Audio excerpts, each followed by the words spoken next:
শেষ দুটি নারী সাব চ্যাম্পিয়নশিপেই শিরোপা জিতেছে বাংলাদেশ। সেই ধারাবাহিকতা বজায় রাখার সুযোগ বয়সভিত্তিক পর্যায়েও।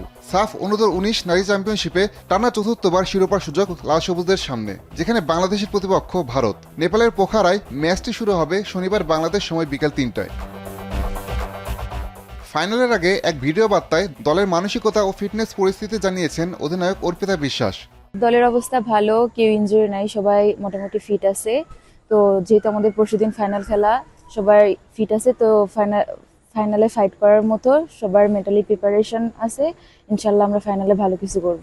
চলতি আসরে গ্রুপ পর্বের দেখায় ভারতকে হারানোর আত্মবিশ্বাস ফাইনালেও কাজে লাগবে বলে জানান অর্পিতা। তাদেরকে আমরা একবার অলরেডি হারাইছি, তো আমরা মেন্টালি প্রিপেয়ার আছি যে আমরা তাদেরকে হারাইতে পারবো এবং চ্যাম্পিয়ন ট্রফি বাংলাদেশে নিয়ে ফিরবো। পিটার বাটলারের ট্যাকটিক্সে অদম্য বাংলাদেশ, আর শিরোপা জিতেই দেশে ফিরতে চান বাংলাদেশের অধিনায়ক। ট্রফি অবশ্যই বাংলাদেশে যাবে, আমরা মরণ প্রাণ চেষ্টা করব যে ট্রফিটা বাংলাদেশে নিয়ে যেতে। গ্রুপ পর্বে ৩ ম্যাচে সবগুলো জিতেছে বাংলাদেশ অনূর্ধ্ব ১৯ দল। সেই ধারা বজায় রেখে ফাইনালেও সেরা ফলের অপেক্ষায় লাল সবুজরা। আসাদুজ্জামান লিটন, এখন।